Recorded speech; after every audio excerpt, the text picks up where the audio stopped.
moving on to the segment that I went and dropped the ball on in week 1, it is going to be our top 10 power rankings for week 2. Drew, I have a top 10. I do have a just missed the cut. A couple of teams I couldn't quite put in there because of certain performances or guys getting injured, or a couple of guys real quick, or teams that missed the cut for me is the LA Rams, the Baltimore Ravens, and the Miami Dolphins all missed the cut for this top 10. So getting into it, you want to go ahead and start us off with number 10.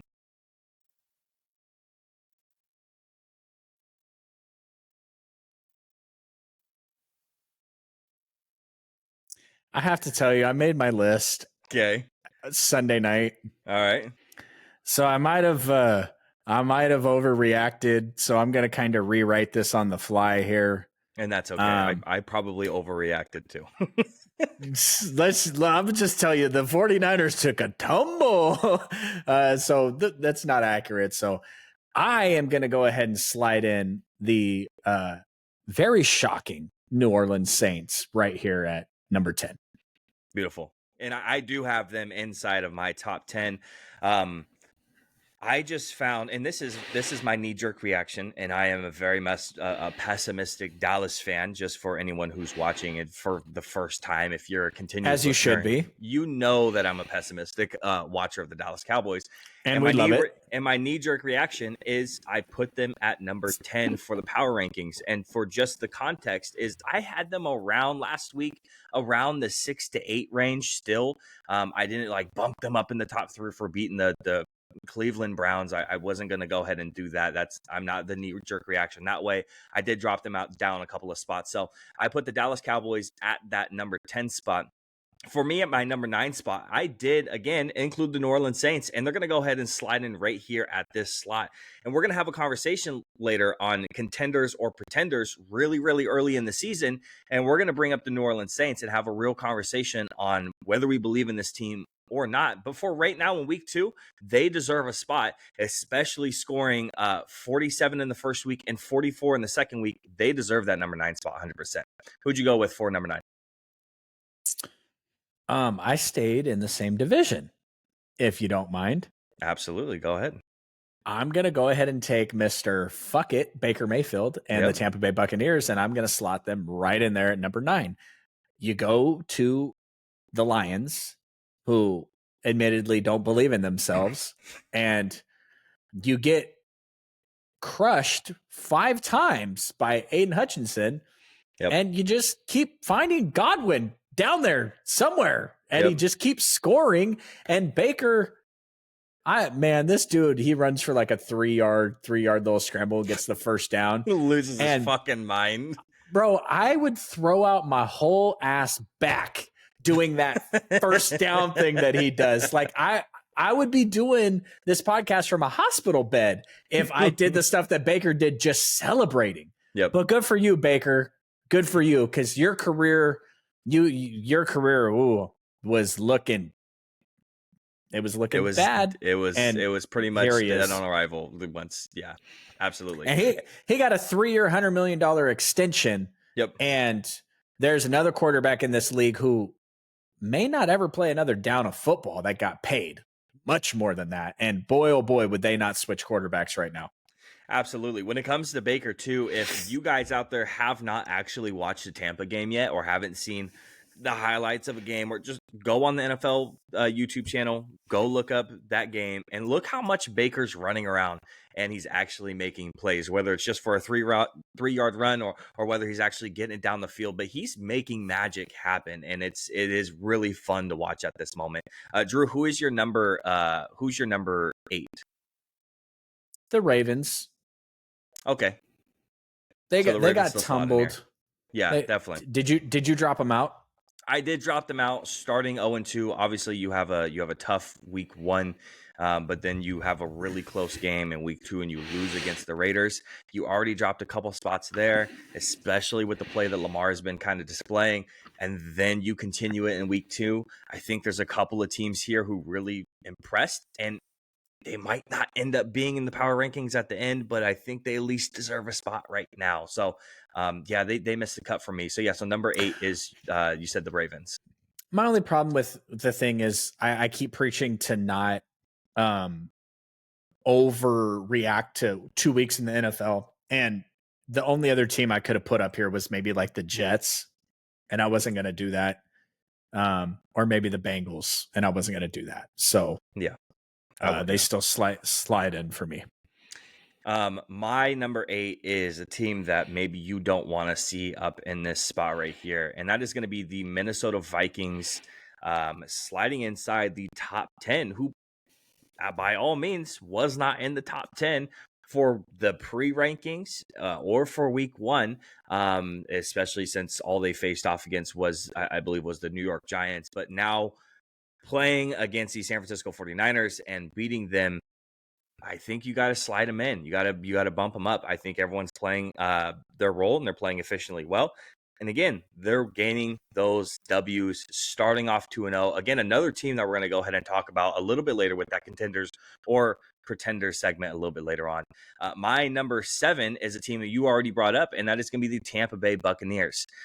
Baker, again, love watching him. I think they deserve up in this spot. And it's funny because the division that is supposed to be the worst in the league, and that is the NFC South, that is with the Bucs, the Saints, the Falcons, and the Panthers, has two teams inside of this top 10. So again, the Bucs are really fun to watch right now. Baker's really fun to watch right now. This looks like a playoff team. This looks like a team that's going to be good enough to actually win games. Again, they get a big bump, especially for beating the Detroit Lions, who they lost against last year in the playoffs. So getting this revenge game, getting this win under their belt probably feels really good for them. At that number 7 spot, Drew, who did you go with? Cowboys. Okay. A little bit of a drop, but not too much. You're the yards per play is worrisome to me. No, I agree. I'm not gonna. Yeah, I mean, again, I had them at the 10 spot.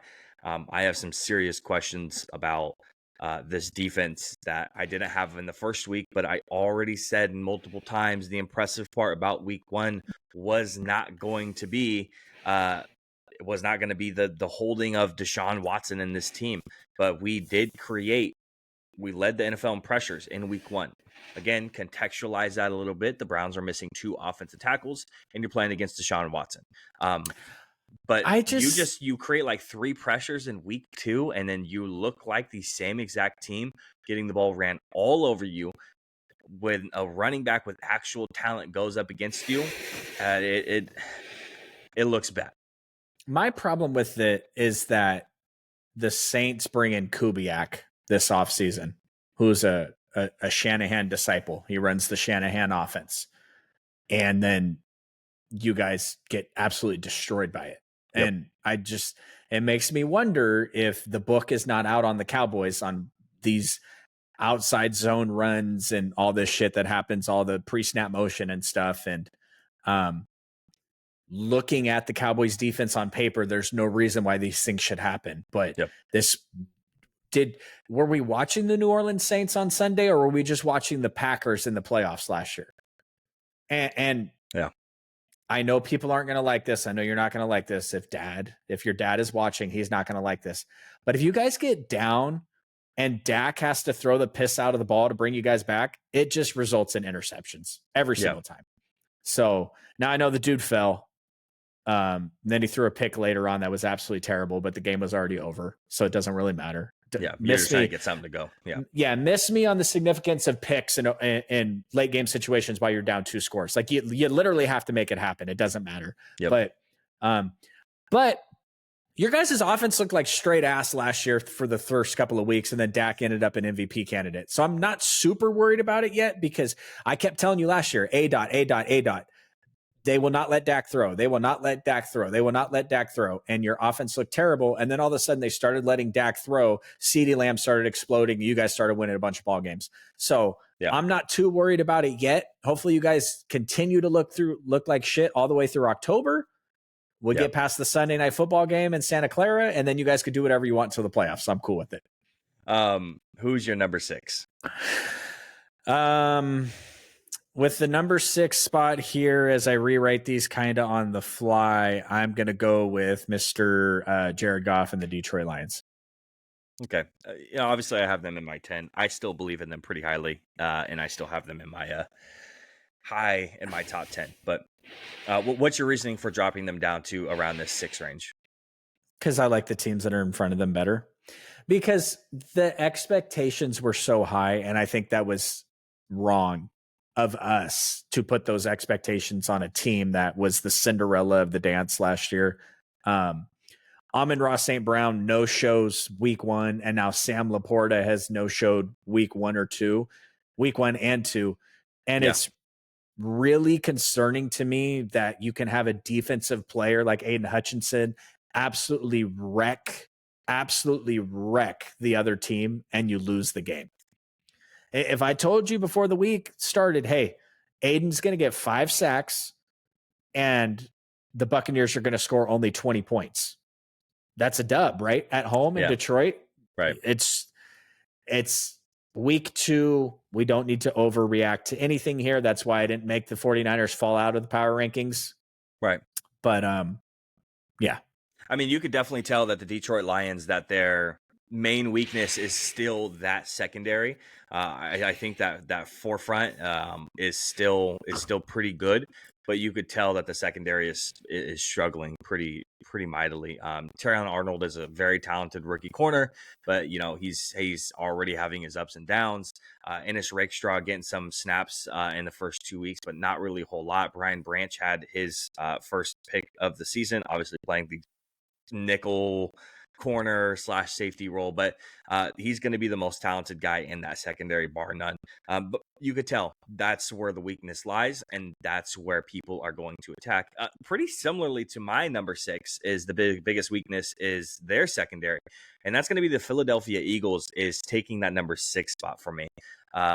Obviously, they beat the Packers in week 1, and then in this week 2, we talked about it for the game of the week, and they lost to the Atlanta Falcons. Really just got kind of tore up right there in that final drive on that secondary. Quinyon Mitchell obviously is starting on the outside along with Darius Slay. Cooper DeJean got a couple of snaps. I don't know if you saw that in that in that nickel corner role, but really not a whole lot. They attacked them and they just got absolutely bullied when it came to that final drive. But also not just that defensive line is looking a little bit suspect because Josh Jacobs ran all over them in the second half of week 1, and Bijan Robinson looked pretty damn good in this game as well. And then on top of that, you have to really take a really hard look at this pass rush and not generating almost any pressure. Kirk Cousins looked pretty comfortable back there, not really a whole lot going on. A guy like Bryce Huff. I've heard Hassan Reddick is available. Yeah, well, the thing is Bryce Huff, who they brought in, he has the same amount of sacks as Hassan Reddick, actually. And Hassan Reddick's been on the couch. So you got to really question this defense at this point. I think that A.J. Brown being out and potentially being out for the next couple of weeks puts a lot of pressure on Jalen Hurts, who ended up putting the team on his back a little bit. And, again, he had to rush a little bit more than you saw in the previous years with Jalen Hurts. So I'm dropping them down to the 6th spot with that loss and with the suspect defensive play going on. At my number 5 spot, I went forward and put the San Francisco 49ers. This really isn't this is kind of a 2-3 drop spot because I really like the teams ahead of them. One of them you could probably switch 4 and 5. They're pretty interchangeable. I obviously losing to the Minnesota Vikings is a big hit for you guys. Your team is still impressive, but I just want you to know that every year that Brock Purdy has lost to the Minnesota Vikings, he's gone to the Super Bowl. So suck it. So you're still in the top 5. Pump the brakes. Burp, burp. But obviously you do have some injuries that are a little bit concerning. You guys are dealing with them. You're riding through them right now. So number 5 is where you're going to sit. You're probably going to go up at this point. I don't think you guys are going to drop any further than this unless you guys lay a huge dud next week. Who's your number 5? Well, we got the Rams and then we got the Patriots. So if we start falling in these power rankings, something went really bad. It's possible. I got the Eagles. Okay. They should have won that game. It's disappointing that they didn't. You know, we should probably talk about this next week because it's not on our rundown for this week, but these corners in this draft are looking super suspect right now. Quinyon Mitchell, man, he had an amazing game. Game. And then he gives up 2 catches for 31 yards and misses a tackle on that last drive that basically allowed them to win it. So Kirk said, you know what, rookie, come see me. Yep. So, yeah, I got the Philadelphia Eagles right there just because they should have won that game. Questionable play calling, that it doesn't subtract from the performance that the team had. And frankly, there's not a good running back in your guys' entire division. So their run defense looking a little suspect isn't going to hurt them against the Giants or the Commanders. What about Devin Singletary? That's my boy. That's my boy. I'm more worried about Dalvin Cook, to be honest with you. Is he playing yet? Nope, still sitting on that practice squad. We'll see next week, though. Who's your number 4? The 49ers. Okay. Christian McCaffrey's on the IR. Yep. Deebo Samuel is hurt. Yep. Talanoga Hufanga is not back yet. Drake Greenlaw is not back yet. Yep. Fred Warner's playing like on all pro. Brock Purdy is playing out of his mind right now. And I know he's thrown some picks, but if you look at the advanced stats, and we normally don't do these super big rundowns on the 49ers. Although if you pay attention to the YouTube comments here, we need to have a small little segment after this is wrapped up on a question someone asked us. Absolutely. But the 49ers, Brock Purdy has the highest percentage of the NFL of completions in tight windows right now because the freaking 49ers cannot get any separation. Deebo Samuel is like the worst wide receiver in the league to get separation, which we already knew. Yeah. And we have a $30 million wide receiver that's playing like straight ass, which is very disappointing because somebody else's $30 million wide receiver is doing his CeeDee Lamb thing. Yeah. So Brandon Ayuk looks like garbage right now, and he needs to figure it out because it's starting to really piss me off. And I'm going to drive all the way down to Santa Clara, and I'm going to write a really mean sign, and I'm going to hold it up in the stands if he doesn't figure it out. Because honestly, I'm pro player. I'm pro player. You and me and your dad get into arguments all the time because I'm pro player. But if you're going to miss the entire training camp, you got to be ready, bro. You dropped a touchdown last week. Yep. You're not getting any separation. And this is like, he's clearly just not in shape because you didn't forget how to run routes. And he's one of the best separation wide receivers, not in speed, just at the point of his route. He's one of the best separation wide receivers in the league. Absolutely. Luckily, next week we play the Rams, who don't have a wide receiver on the roster currently. And their defense has holes all over it. So God forbid we lose that game. So I got the 49ers slotted here, but I'm ready to drop them more if need be. So that's your number 4. My number 4, I said, could be interchangeable with my number 5, which was the Niners. And that is the Detroit Lions. I mentioned that I still had them high. I'm still very high on the Detroit Lions. I still very much believe in this team and the weapons that they have. I think they're going to go ahead and they're going to get it figured out. I know there's a lot of love for Dan Campbell and who he is as a coach, but we talked about it at the end of last year. I'm sure you can go back and you can find the archive of that clip or the episode where we talked about Dan Campbell and some of his blunders as a coach and some of his clock management in this game. Also has more questions here. So they've had to go against 2 potential perennial playoff teams. The LA Rams have some hopes. I'm not sure now with all the injuries that's there. The Rams in week 1 and now the Tampa Bay Buccaneers, who again, I have slotted at the number 7 spot. So I clearly believe in them. I think they've had a rough go in the beginning, but I think that they're fighting and they're keeping it close. So that's all I ask of them at this moment. I want a little bit more out of that secondary. I'm not sure how much you're going to get because of how many rookies you're playing and how much trust you're putting into them. Again, you saw it with the Eagles. You saw what they do to them, and you're seeing it again with the Lions here too. My number 3, I think you're really going to love this because, hey, I said it. What was it, a week ago, 2 weeks ago? I will admit when I am wrong. Not high enough. And you They're said, number 2. Not high enough. And you said, Josh Allen, let's go Buffalo Bills. Suck it, Jacob. And I got it all on film. My number 3 is the Buffalo Bills. There is a team that I have believed in for most of this offseason, and I'm still going to continue to champion them. So I have They almost lost to the Bears. Come on, bro. I don't care. I still believe in them, and they still won for me. So I still have them one cut above them. So the Buffalo Bills slotting at that 3 spot. Josh Allen looks fantastic. He looks great. Again, putting the team on his back 2 weeks in a row. Mr. Overrated himself, Josh Allen. I hope your dad's listening. Josh Allen. Number 2. For number you. 2. Power rankings. Hey, what about AFC though? 1, 2, and 3. Yep, absolutely. So your number 3 is obviously the Houston Texans. Then at that point, yes. Okay. I don't care how bad the Chiefs look, how many times they almost lose. They started at number 1. If they don't lose, they can't fall off of number 1. I don't care how bad they look. Yep. Patrick Mahomes. It doesn't matter what happens in the game. Patrick Mahomes is just going to go win the damn game. Yep. He's absolutely. the anti-Lamar.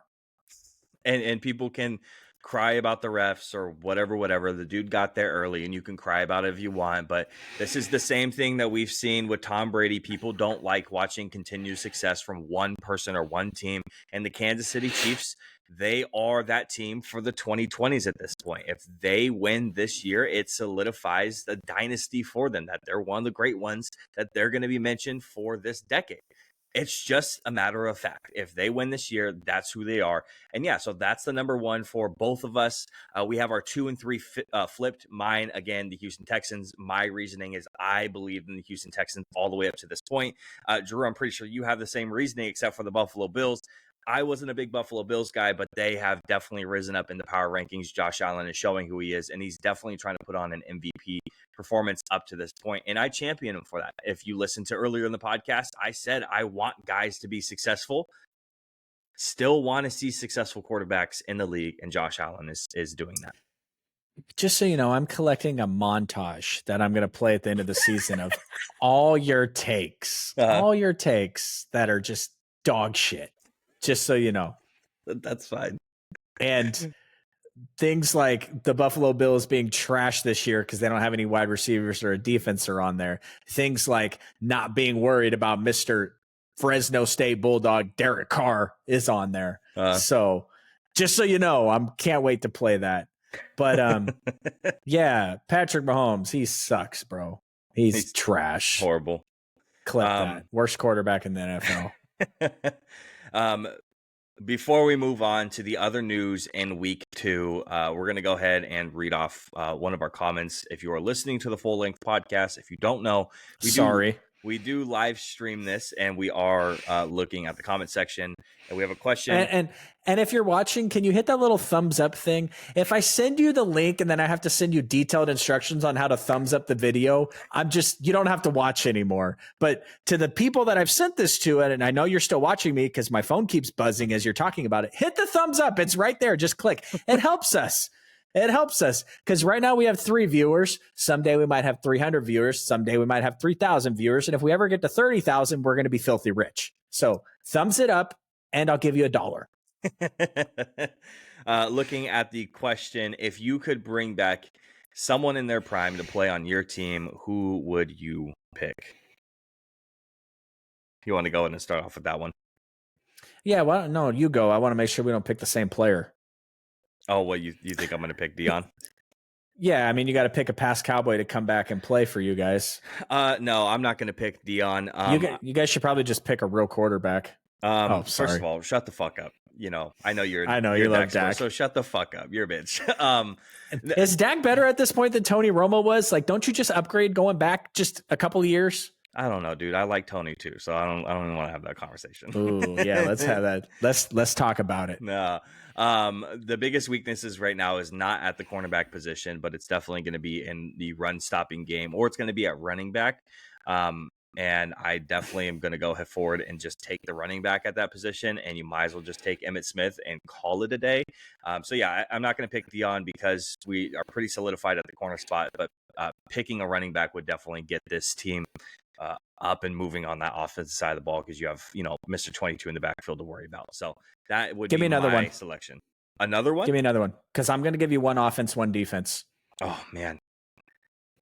And these are Drew Taylor's era's players. I'm not going Joe Montana and Ronnie Lott or anything like that. I'm trying to think of another guy that I would want on the defensive side of the ball. We have so many good pass rushers that I don't think I would. Well, I'll give you two. I'll give you my two. I'm gonna go cheap on this one. I apologize. This is super like weak of me. I'm going to go with the star wide receiver, and everybody's going to think that I'm going to go Terrell Owens, and I'm not. I'm just going to take Randy Moss because he's the second or third best wide receiver of all time, and he did play for us, and he caught touchdowns from Colin Kaepernick, who couldn't throw a football. So clearly he was really good. On defense, though, I'm really proud of this pick because we got an assassin on one side. His name's Nick Bosa. And so I would, on the other side, put the cowboy, Mr. Justin Smith, who should get credit for every single one of Aldon Smith's sacks he's ever got, because Justin Smith grabbed himself a tackle, grabbed himself a guard, grabbed himself a center, bear hugged him, and then Aldon Smith just la-di-da-di-da-di straight to the quarterback and got the sacks. So I put Justin Smith on this line, and I just think at that point, we could win games 9-0. We wouldn't even have to score. My other pick, I got you when you talk about my era of player is someone who I think unfortunately retired a little bit too early, especially because of all the injuries that he had. Mr. Sean Lee would be fantastic at the linebacker spot at this point. So unfortunately, Eric Hendricks would have to give up that 50 number. But yeah, that's probably who I pick because I think that man is sorely missed at this point. Yeah, so there's our question of the day from the chat. Does it hurt your feelings a little bit not being able to pick Dez? I know you can't pick him because he doesn't catch the ball, but shut the fuck up. Dez dropped it, bro. Okay, he dropped it. Yeah. I wake up and lie to myself every morning too in the mirror. I'm ready for the day. I'm going to be happy. Hold on. Before I hijack this one more time, small thing we got to cover here because they didn't make our power rankings. And speaking of Dez dropped it. The Packers winning a game with Jordan Love missing a game is huge for them and what they want to accomplish this season. Shout out to Josh Jacobs. I think he had 47 carries. And Malik Willis at one point was like 4 for 5 for 19 yards, but he moved the ball. So they didn't stay in my power rankings this week, but they're an eye to. If they keep winning with Jordan Love on the injured list, that's huge for them. Absolutely.